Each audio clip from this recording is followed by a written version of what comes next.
Bismillahirrahmanirrahim. I thank the CEO Club for giving me this opportunity to talk to you people. I have been dealing with the taxes from all the angles. I have been the advisor to almost all the multinational companies and the big corporations in Pakistan. Then I was very deeply involved in the policy making and very deeply involved in the execution for some time as a chairman of the FBR. And I have no hesitation in accepting that as a nation in the tax sphere, we have failed. Right. There's no second view on this, that on the taxation side, we have not been able to actually design a good tax system where there is a reasonable tax collection on direct taxes basis and there is a reasonable tax collection on the indirect taxes basis. Right. This problem is, and we have been very consistently using the word reform, reform, reform. And actually now personally I am fed up with this word reform. Actually, this is,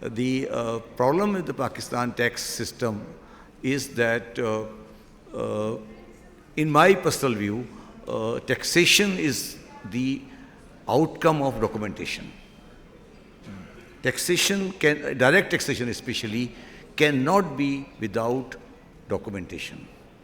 And we have to understand very clearly that in Pakistan, under a very concerted effort, we have been encouraging the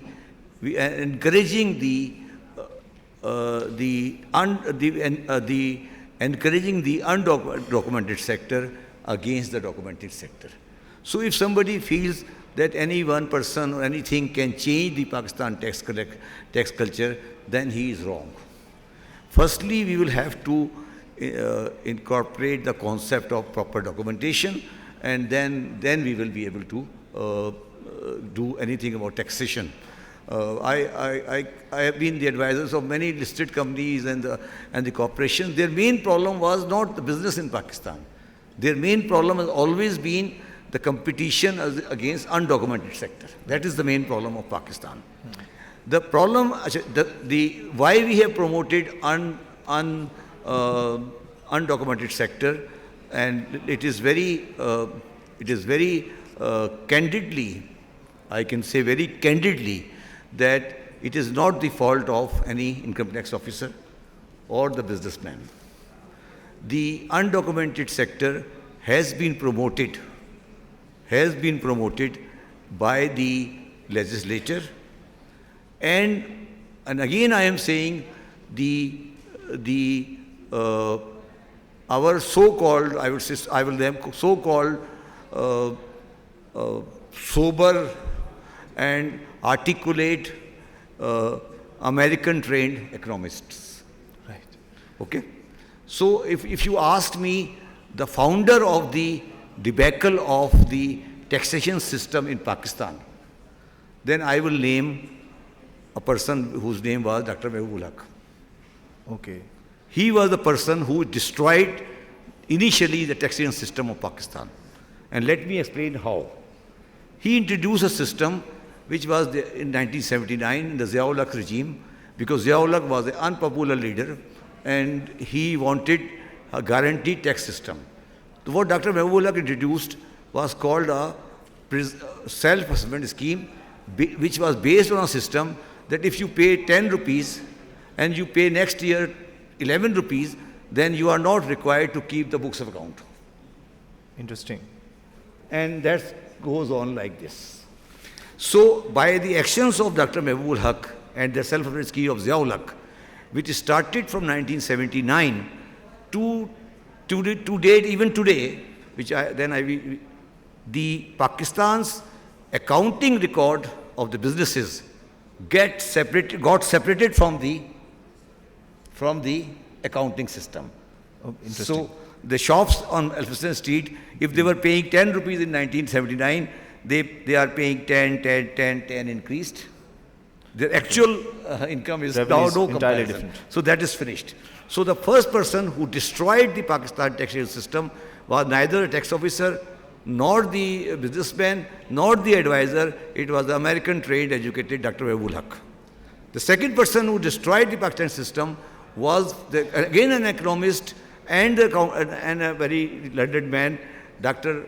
Hafiz Pasha, when he introduced presumptive tax in 1992.